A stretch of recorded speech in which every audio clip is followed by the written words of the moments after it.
Work it. Own it. That's right, baby. You've always known it.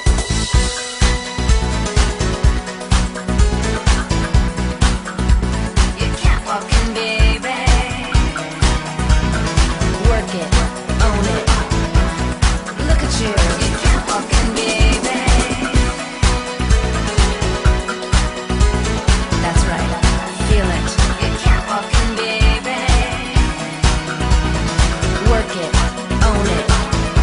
It's your turn. It's your moment. Let's go. Flash, flash. Hold it still. Pivot, freeze. Your looks could kill. Strut it on back. Strut it on back. Strut it on back.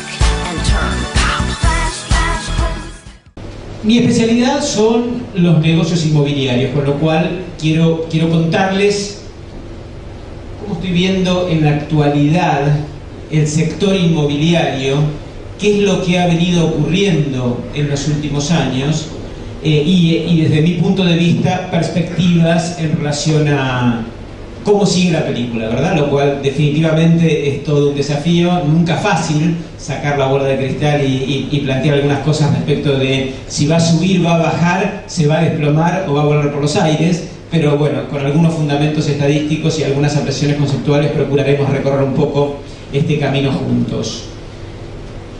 Pero antes de sumergirnos en profundidad de nuevo en el tema inmobiliario, quería volver sobre un punto que definitivamente me llamó la atención y me causó una reacción muy auspiciosa al momento de escuchar las presentaciones que me precedieron.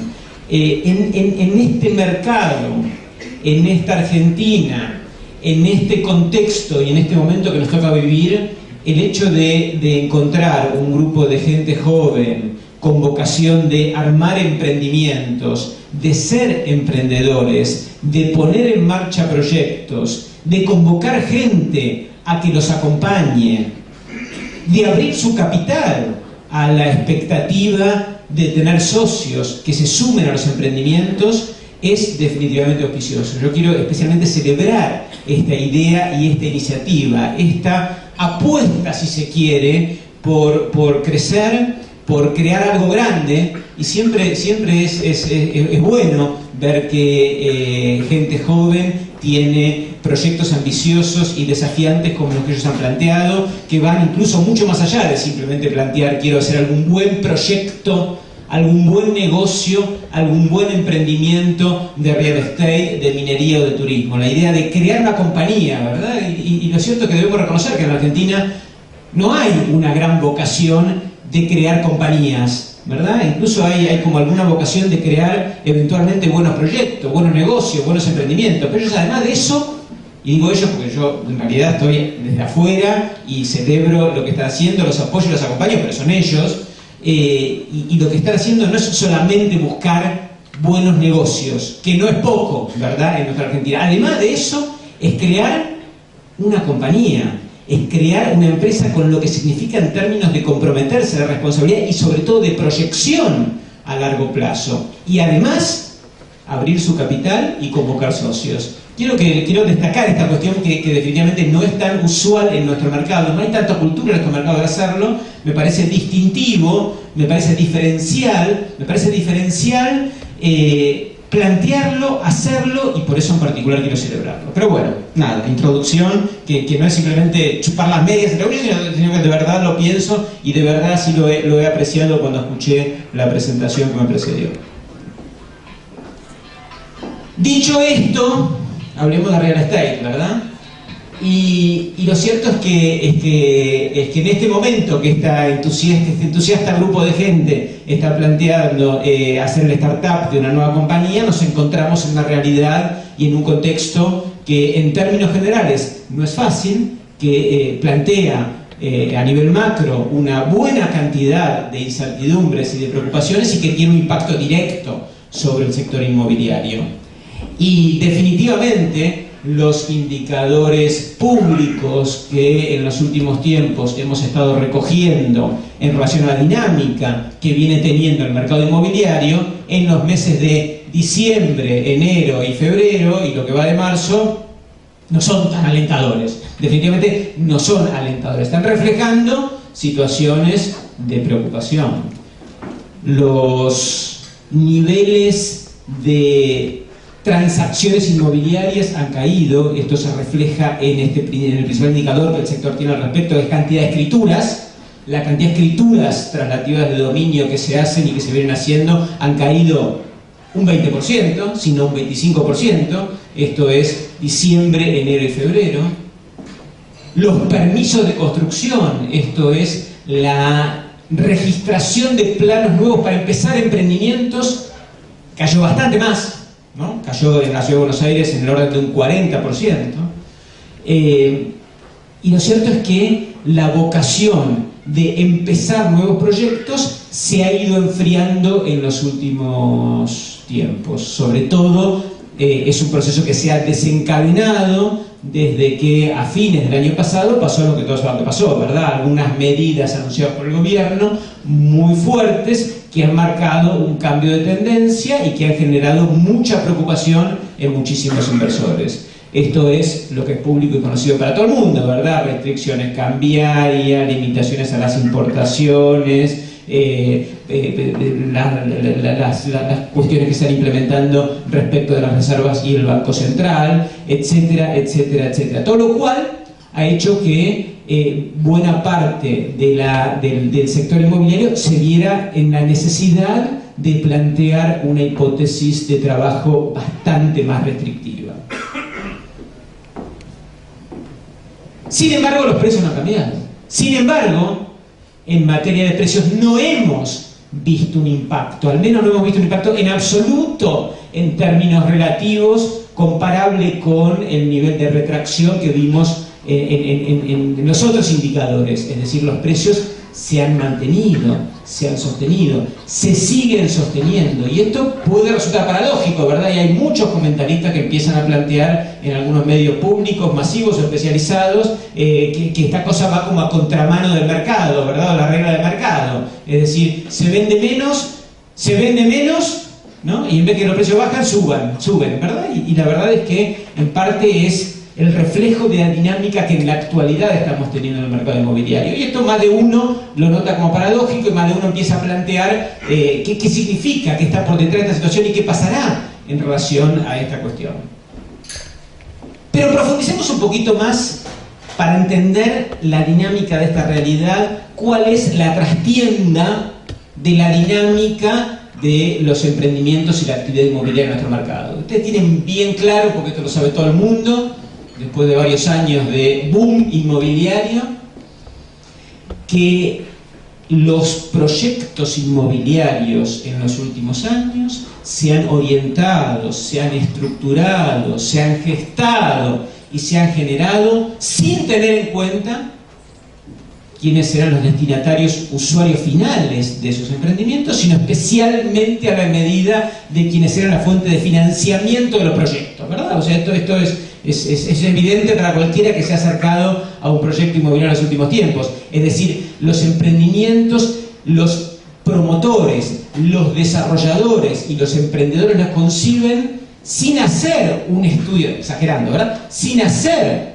un estudio de mercado profundo en relación a quién va a ser el que va a vivir en este departamento que se va a construir, en qué compañía va a utilizar la oficina que se va a edificar, ni en qué compañía va a alquilar los locales que se van a hacer en cierta galería comercial que se emprendió acá a la vuelta o en cualquier lugar del centro de Buenos Aires o del interior del país. No es ese el estudio de mercado que los emprendedores o promotores hacen cuando conciben un proyecto. No es ese el estudio de mercado que se hace, aunque quizás debería hacerse, ¿verdad? Sin embargo, eso forma parte de una asignatura pendiente. Y no es que no se hace estudio de mercado, por el contrario, se hace un profundo estudio de mercado, porque ningún emprendedor inmobiliario que maneja proyectos de $1 millón, $2 millones, $5, no hay ningún proyecto inmobiliario, por más pequeño que sea, que maneje menos de 3, 4 millones de dólares, ¿verdad? Y nadie se lanza a hacer un proyecto de 3 o 4 millones de dólares o 5 millones de dólares sin tener un estudio de mercado de lo que va a llevar adelante. ¿Y cuál es el estudio de mercado que hace? El estudio de mercado de qué le pide el inversor, ¿verdad? O sea, en realidad, lo que está por detrás de los proyectos inmobiliarios no es el usuario final, que algún día vendrá si es que viene, y quizás venga y ojalá venga, sino básicamente quién es el inversor que va a estar comprando, adquiriendo y financiando en última instancia los proyectos inmobiliarios. Ustedes saben que en la Argentina, a diferencia de lo que históricamente se ha hecho en el mundo, los proyectos inmobiliarios que siempre tienen en todo el planeta un alto componente de apalancamiento, esto significa de recursos que el promotor inmobiliario capta de terceros, ¿verdad? En todo el mundo los proyectos inmobiliarios se hacen con mucho apalancamiento, por eso son bastante riesgosos, a pesar de que a veces lo parecen, ¿no? que se presentan como muy seguros, la realidad es que son bastante riesgosos, porque, entre otras cosas, porque a pesar de haber un inmueble, un activo inmobiliario, lo cierto es que trabajan con un fuerte nivel de apalancamiento. A diferencia de lo que tradicionalmente se ha hecho en el mundo, y sobre todo en los países desarrollados, que este apalancamiento proviene de préstamos bancarios. En Argentina los préstamos bancarios no existen, hay un tremendo y espantoso y tradicional divorcio entre el sector bancario y el mundo de los proyectos o promotores inmobiliarios, y en consecuencia este apalancamiento proviene de los inversores, ¿verdad? Que son los que ponen buena parte del capital, si no todo el capital en muchísimos casos, para que el proyecto sea llevado adelante. Y en la Argentina ha habido un desarrollo enorme de esta modalidad de trabajo en los últimos años. Yo diría que el sector de la construcción, y esto también lo sabe más o menos todo el mundo, ha sido uno de los segmentos más dinámicos del fuertísimo crecimiento económico que ha tenido la Argentina en los últimos años. Ha sido el lugar al que se canalizó buena parte de la riqueza generada por el crecimiento económico que la Argentina ha tenido. O sea, la Argentina ha tenido un fuerte crecimiento económico y buena parte de la alocación de esa riqueza generada fue claramente a los ladrillos. En esta perspectiva de que es resguardo de valor, que ahí está el activo, que el activo me queda y que de alguna manera estoy de esa forma resguardando el capital que voy generando. Esto ha sido la dinámica con la que hemos trabajado en los últimos años. Y en esa dinámica es que los proyectos se han concebido pensando básicamente en cómo los financio en la perspectiva del desarrollador y cómo los financio a la medida de la cuota o la capacidad de pago o la capacidad de inversor del señor que me acompaña en mi proyecto. Y así genero el vehículo de inversión, estos famosos fideicomisos que además han dado un paso más en la forma de estructurar los negocios, y es que se han concebido como fideicomisos al costo, ¿verdad? Todos han visto en la prensa profusa publicidad respecto de esa modalidad de trabajo, fideicomisos al costo. Ustedes reconozcan, vean que ahí está el secreto del éxito, si se quiere, el arte de haber seducido a muchísimos inversores, porque el hecho de decir, te vendo al costo, está bueno, ¿verdad? Te vendo al costo es atractivo, te vendo al costo es un gancho, ¿verdad? O sea, definitivamente es un gancho vender al costo. Es muy marketinero como forma de captar la atención de los inversores. Y de hecho lo han logrado. Y de hecho muchísimos emprendimientos han capturado muchísimos pequeños inversores que ante la falta de alternativas, ante la falta de opciones, ante la idea de que el resguardo de valor en los ladrillos, etcétera, etcétera, confiable, han motorizado una dinámica de crecimiento del mercado muy importante. Uno de los elementos que han generado es que se ha producido mucho de lo mismo en pocos lugares, ¿verdad? Esto es casi también como de sentido común. Mucho de lo mismo en pocos lugares, ¿verdad? Y empiezan a aparecer ahora algunos estudios, ¿no?, que cuantifican de qué estamos hablando. Ustedes saben, lo habrán visto publicado en el Clarín, en los diarios, qué sé yo, el 80% de los departamentos que se construyeron en la ciudad de Buenos Aires el año pasado son de 1 y 2 ambientes, el 80%, ¿verdad? Y esto no responde a que los promotores inmobiliarios hacían estudios de mercado para ver cómo se fragmentaban las familias, más divorcios, más familias no tradicionales, más matrimonio gay, nada. O sea, de verdad no estaba pensado a la medida del estudio de mercado del usuario, estaba pensado a la medida del tamaño del bolsillo del inversor, es obvio, ¿verdad? A la medida del tamaño del bolsillo del inversor. Hay muchos, ¿verdad? Hay muchos departamentos de 1 y 2 ambientes en la actualidad en la oferta del mercado, en algunas zonas que es donde más se ha construido, en los barrios tradicionales, en Barrio Norte, en Belgrano, en Palermo, etcétera, etcétera, que concentran de vuelta como el 70% de la actividad, porque de verdad en los barrios de la zona sur de la ciudad de Buenos Aires prácticamente nada se ha construido, al menos en términos relativos. Lo cierto es que el volumen que se ha generado, quizás sobreofertado, no es menor, ¿verdad? No es menor. Algunos cálculos ahora recientes que estaban tirando en la Cámara Inmobiliaria hablaban del orden de los 20.000, las hipótesis más conservadoras eran de ¿no? De 20.000 unidades de sobreoferta vacías en estos barrios. Los más pesimistas hablaban de cerca de 50.000, ¿verdad? Si ustedes saben que en la Ciudad de Buenos Aires se construyen unos 15, ¿no? Unos 15.000 por año, es como que, bueno, 20.000 ya preocupa, ¿verdad? Y 50.000 preocupa bastante, ¿no? Y estas cosas afloran, estas cosas están presentes en el mercado. No son tan públicas, no son tan evidentes, no son tan obvias, pero están, ¿verdad? Entonces uno cuando se le presenta una inversión y le ofrecen un proyecto, ya encuentra que los precios del comienzo del ciclo no tienen nada que ver con los precios actuales. Esto es obvio también, ¿verdad? O sea, los valores a los que entrábamos cuando el ciclo tan favorable de crecimiento de la economía empezó, 2003, 2004, respecto de los valores de ahora, bueno, ahora definitivamente no estamos en la parte baja del ciclo, ¿verdad? Al menos en términos de valores inmobiliarios. Uno puede tender a pensar que estamos en la parte alta del ciclo. Esto ha generado que todo el universo de inversores oportunistas claramente sean más vendedores que compradores, ¿verdad? Por supuesto. Porque lo cierto es que no ha dejado de subir, y seguramente mucho más que otras inversiones, la inversión inmobiliaria, los precios de los inmuebles, con lo cual quienes entraron al momento buenísimo, hoy definitivamente se capitalizaron mucho, quienes entran ahora, vaya uno a saber cómo sigue la película. Y en este entorno es que aparecen las nuevas situaciones o realidades que presenta la Argentina en la actualidad.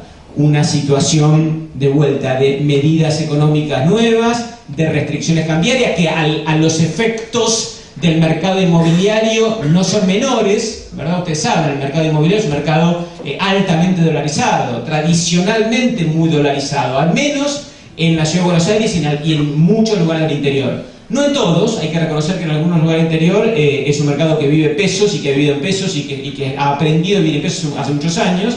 Que yo conozco por cuestiones personales Tucumán, y en Tucumán está muy especificado, si se quiere, pero es casi y esto pasa en algunos otros lugares del interior, pero son casi excepciones. ¿No es cierto? Que en las principales localidades de Argentina es un mercado altamente dolarizado. Cuando es un lío comprar los dólares o conseguir los dólares para comprar propiedades, el sector inmobiliario se traba, ¿verdad? Naturalmente se traba, y se ha trabado. Claramente se ha trabado, hay menos transacciones, lo dicen definitivamente las estadísticas. Y claramente no es la única noticia que tenemos que mirar con cuidado al momento de ver las luces amarillas que hay en el mercado. No solamente eso, también otras medidas gubernamentales que tienen impacto sobre el consumo, la quita de subsidios, ¿verdad? Alguna limitación en la inflación, etcétera, etcétera, que por supuesto afectan o impactan el bolsillo de la gente, y muy en particular impactan sobre el nivel de crecimiento de la economía, que definitivamente está en proceso de desaceleración. Y hasta ahí me animo a decir, desaceleración, más que eso vayan más a ver.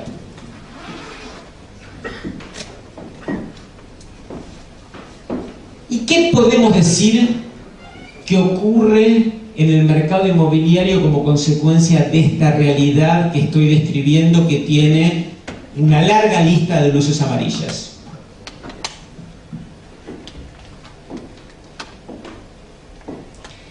Yo diría que cuando uno habla de inversiones, necesariamente debe hacerlo, evaluarlo y mirarlo en términos relativos. No hay respuestas absolutas, ¿verdad? Tener una tasa de rendimiento de una inversión del 4% puede ser buenísimo, horrible o malísimo. Por ejemplo, 4% respecto de 0,5% o de 0% es 4 veces más, ¿verdad? Por lo cual, en fin, es mucho mejor 4% que 0, ¿verdad? Y no estoy tirando este número al voleo, estoy tirando este número simplemente porque las tasas de interés en el mundo hacen que las inversiones fuera de Argentina rindan 0, ¿verdad? Y comprar un departamento acá a la vuelta, alquilarlo, rinde 4, con lo cual, bueno, riesgo argentino, tengo la plata acá, la verdad que le pediría mucho más, ¿verdad? Porque el 4 me parece bajísimo para traer la plata a la Argentina o para tener la plata a la Argentina, pero la verdad que 4 veces más, no 4% más, 4 veces más que tener la plata fuera, ¿no? O sea que siempre o que tener la plata a tasa de interés en el mundo, o comprar estos bonos de los países desarrollados, que rinden muy poquito. Con lo cual, necesariamente tenemos que mirar el mundo de las inversiones en términos relativos, en términos comparativos, en términos de las opciones que se nos presentan. Y el mundo actual presenta pocas opciones. Esta es la verdad. El mundo presenta pocas opciones y la Argentina mucho menos opciones aún, porque lo cierto es que más allá de nuestra visión crítica, que podemos tenerla ideológica y personal en relación a las políticas que está implementando el gobierno en la actualidad, que van claramente en la línea de cerrar la economía, claramente en esa línea, y de instalar una larga lista de restricciones a N cosas, desde comprar dólares hasta importar libros, ¿verdad? O sea, cerrar la economía en términos generales. En términos particulares sobre el mundo inmobiliario, la verdad es que su impacto hay que tratar de medirlo con atención, con precaución y con precisión. Y cuando la gente empezó a percibir, qué sé yo, en Venezuela, ¿verdad?, que le cerraban la economía fuertemente, no estoy diciendo ahora, sino que estoy diciendo algunos años atrás, nada, las estadísticas públicas dicen que no es que los venezolanos masivamente salieron a rifar sus casas donde vivían a vender un nivel de crecimiento digno, por llamarlo de alguna forma, y esto es opinable, pero digamos digno, por ponerle algún tipo de calificación. O sea, no estamos nadie está previendo que se nos venga encima un año ni recesivo, ni nada parecido a las situaciones críticas que en el pasado hemos tenido y hemos padecido, digamos.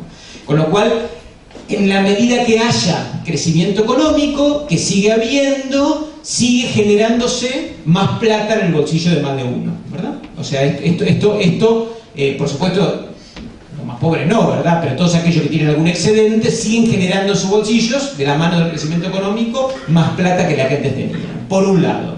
Y por otro lado hay mucha inercia, definitivamente hay mucha inercia, o sea, no es un dato menor que la Argentina haya crecido durante 5 años a tasas chinas, no es un dato menor, ¿verdad?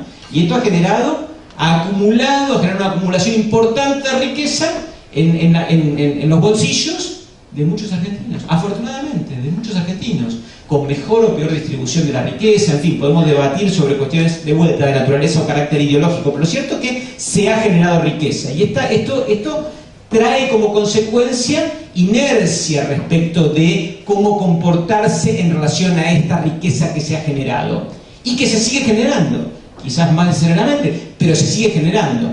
Y en ese contexto en el que se restringen las ofertas o las alternativas de inversión, se cierran las posibilidades de hacer cosas, se cierran las alternativas de hacer diversas cosas con el recurso que la gente genera, nuevamente aflora la inversión inmobiliaria. Nuevamente aflora la inversión inmobiliaria en las alternativas de inversión que tienen, qué sé yo, por dar un ejemplo cualquiera, las compañías multinacionales que no pueden girar sus dividendos a sus casas matrices, de vuelta, ¿no? Y de la vida real se ve, multinacionales con operación importante en Argentina, del sector bancario, del sector de las telecomunicaciones, comprando sus oficinas o inmuebles en volúmenes importantes, ¿verdad? Una cosa que durante muchísimos años nos parecía inconcebible. O sea, había el clásico manual, el clásico manual típico decía que las multinacionales no compran sus propiedades, sino que alquilan, ¿verdad? Porque utilizan la plata para su negocio, en fin, estaba todo súper racionalizado, ¿verdad? Usan la plata que generan para su negocio específico, que es lo que saben, y jamás inmovilizarían dinero en inmuebles. Y la verdad es que se han visto recientemente varias transacciones de multinacionales comprando inmuebles, y comprando inmuebles en volúmenes grandes además. Bueno, seguramente tiene que ver con esta cosa de vuelta, de qué hacer con la plata, de qué hacer con estos dividendos que ni siquiera puedo girarlos a mi casa matriz. Y esto tiene que ver, esto gira en torno a lo mismo, esta idea de que el cierre que se está generando alrededor de la economía, que no quiero calificarlo en términos ideológicos porque no viene al caso y no importa a los efectos de entender la dinámica de nuestro mercado, me lleva a pensar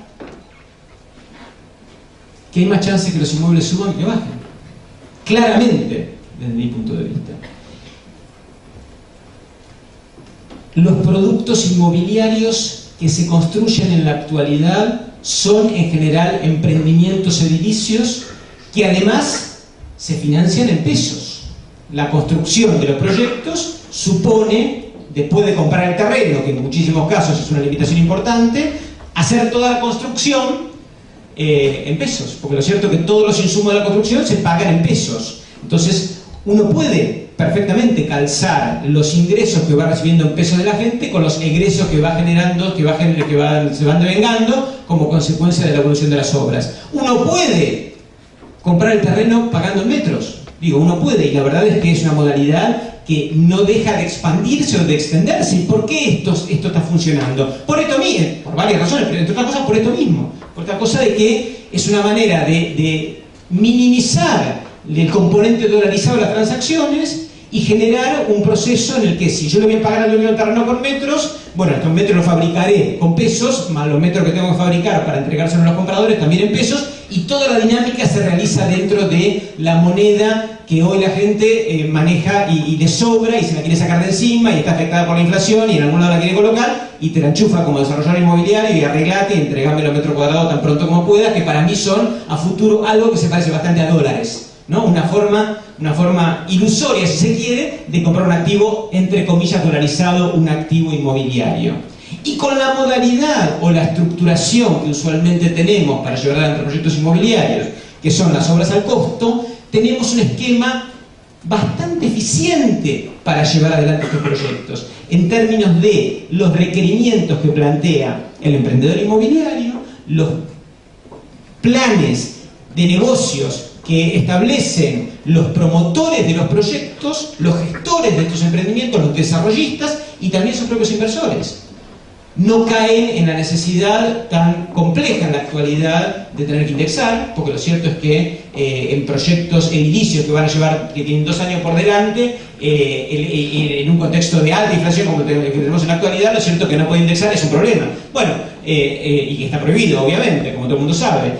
Lo cierto es que trabajar con esta modalidad de transferirle a los inversores genuinamente el costo, bueno, me resuelve esta problemática de no poder indexar. Y sin embargo poder trasladarle lo que efectivamente me va costando a cada uno de los compradores. Esto también se traduce en un posible incremento de precios a futuro. El posible incremento de precios a futuro, que es lo que yo estoy leyendo, tiene que ver con que además, así como en la actualidad no tenemos un mercado inmobiliario de usuarios finales, sino solamente de inversores, puede llegar a aparecer un universo de demandantes llamados usuarios finales, clase media baja, con capacidad de comprar sus departamentos con financiamiento hipotecario. Puede aparecer esa demanda que ha estado total y absolutamente ausente del mercado en los últimos años. Es posible que aflore, se genere y se geste una demanda genuina de compradores que no tienen la plata para pagar de contado, pero que si tuvieran acceso al crédito hipotecario y hubiera oferta de crédito hipotecario, vendrían masivamente a comprar proyectos, porque hace como 10 años que se va acumulando una demanda insatisfecha que no tiene producto en que sostenerse y cómo satisfacerse. Lamentablemente mi respuesta es no. Lamentablemente. La verdad que me gustaría decir otra cosa, pero lamentablemente de vuelta mi respuesta es no. No creo que haya ninguna chance que en el próximo año, al menos en los próximos 2 años, aparezca o se reflote alguna modalidad accesible y realista de crédito hipotecario que permita que la clase media y clase media baja acceda a la compra de la vivienda. Un contexto inflacionario como el que tenemos en la actualidad hace que esa situación sea prácticamente imposible, inimplementable, inviable. La única forma, por supuesto, los créditos hipotecarios en contratos a larguísimo plazo tienen que ser dados en moneda local, no pueden darse en moneda extranjera si uno los quiere hacer masivamente porque la gente gana en pesos, con lo cual dar créditos en dólares en realidad es de alguna forma autoengañarse, porque lo cierto es que la gente podrá pagarlo mientras no haya cambios en el tipo de cambio, y si hubiera cambios significativos en esto dejaría de poder pagarlo, con lo cual genuinamente para que esto funcione en forma masiva hay que hacerlo en moneda local. En moneda local con alta inflación, la única forma de que esto sea sostenible es si es indexable, ¿verdad? O sea, si hay alguna cláusula de indexación que permita que en 20 años uno no termine, como en la Argentina ocurrió tantas veces, y los más jóvenes no saben de qué hablo, pero los más grandes, todos escuchan millones de anécdotas de gente que había tenido préstamos hipotecarios con el banco hipotecario y que al final terminaba pagando la última cuota porque le costaba más caro el boleto colectivo, ¿verdad?, para ir al banco que la cuota, y eso fue una noticia espectacularmente buena para el deudor y espectacularmente mala u horrible para el dador del préstamo, y esto ha llevado como consecuencia a que por supuesto el sistema se autodestruyera en beneficio de los pocos que pagaban esa cuota totalmente licuada, pero en desmedro del resto de la sociedad, que hizo que los créditos hipotecarios desaparecieran. Con lo cual, la única forma que esto se regenere es con esquemas indexatorios. Esquemas indexatorios con este nivel de inflación no va a haber, ¿verdad? O sea, no hay chance que ningún economista de ninguna visión ideológica, ni los comunistas ni los ultraliberales, admitan, promuevan y acepten esquemas de indexación automática de ninguna naturaleza, incluyendo los créditos hipotecarios. De forma tal que no veo que por ahí vaya a surgir o pueda surgir algún nivel de demanda que haga que el mercado sea eventualmente, si se quiere, más genuino. En resumidas cuentas,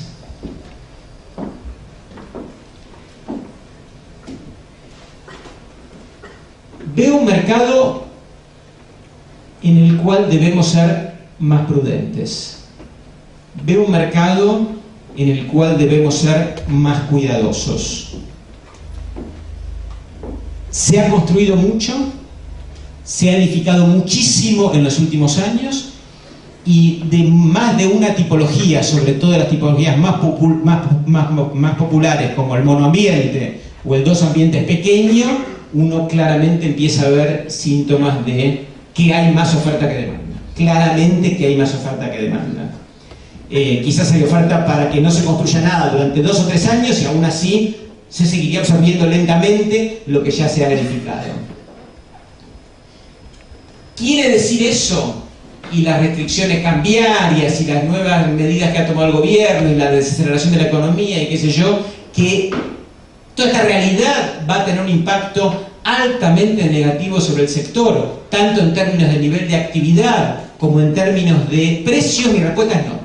Mi respuesta, y no tengo la bola de cristal, pero fundamental lo que le vengo contando, mi respuesta es no.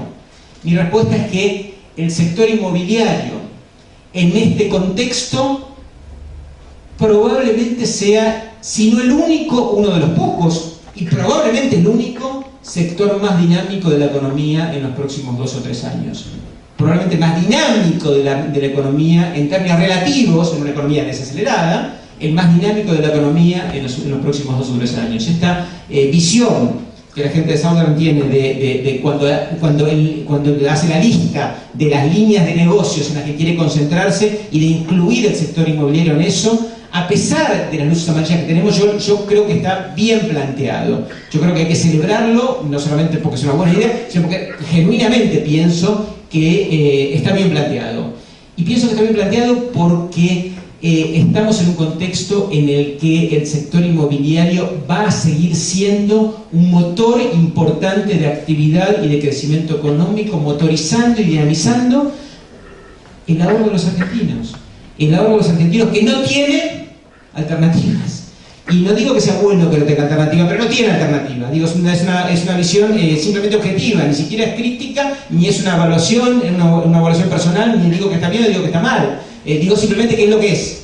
La falta de opciones y el cierre de la economía no van a hacer otra cosa que impactar favorablemente sobre el sector inmobiliario, haciendo que el sector de la construcción siga siendo uno de los elementos más dinámicos de la economía en los próximos años. ¿Quiere decir esto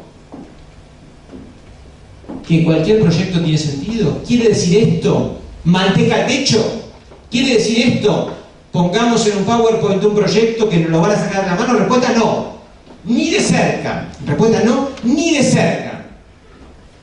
A mi criterio estamos en un contexto que a consecuencia de la sobreoferta, de la cantidad de producto que se ha metido en el mercado, de todo igual, todo de calidad regular y todo sin pensar en el usuario final.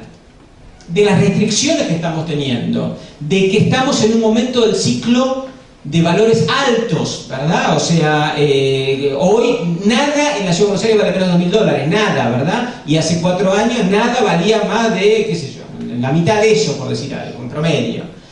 Con lo cual estamos entrando, el que hoy decía hacer una inversión inmobiliaria está entrando en un momento alto del ciclo, ¿verdad? Y de mucha oferta, y de muchas limitaciones, y de muchas restricciones. Y esto nos obliga a ser más inteligentes. Solamente nos obliga a eso, no a salir del sector. Creo que está muy bien estar en el sector, creo que es una muy buena idea estar en el sector, solo que debemos tener muy claro el cómo, el con quién, el qué cosa, el qué producto, el qué precio, el qué lugar, el qué gestor, el qué inversor, el qué valor. ¿Se entiende? Es decir, voy a usar una palabra espantosa, pero en fin, la digo porque es autoexplicativa. Es momento de sintonía fina, con perdón de la palabra. Es momento de mirar con muchísimo detenimiento lo que tenemos entre manos. Y muy especialmente, y por eso nuevamente celebro el desafío que está asumiendo Southern en la actualidad, es un momento en el que el gestor es el protagonista. ¿Y por qué digo el gestor? Porque digo aquel que tiene de verdad la visión de hacia dónde quiere ir y dónde están los buenos negocios, la visión, la capacidad de llevarlo adelante, de ejecutarlo, que no es poca cosa. Usted sabe, la construcción es un lío, ¿verdad? Hay que hacer las obras, hay que materializarlas, hay que concretarlas, hay que venderlas, hay que financiarlas, hay que terminarlas, hay que entregarlas, hay que bancarse a los contratistas, hay que bancarse a los compradores. Las obras son un lío, ¿verdad? Con lo cual, la ejecución es muy importante. La capacidad de diferenciarse, la capacidad de hacer algo distinto, la capacidad de agregarle elementos de creatividad, de diferenciación, de innovación. Y prácticamente en la lista, en la oferta de productos que la gente de Southern nos pone en su PowerPoint, están mostrando esto, están reflejando esto, la idea de que no es más de lo mismo, porque no hay lugar para más de lo mismo. Es el momento en el que la gente con visión, y muy especialmente, con perdón de la palabra, con huevos, hoy se pone este desafío al hombro, convoca a este lindo grupo de gente y les muestra lo que tiene para mostrar, lo que tiene para vender, lo que tiene para ofrecer y muy especialmente, y esto es lo que más destaco, lo que tiene para comprometerse. Muchas gracias.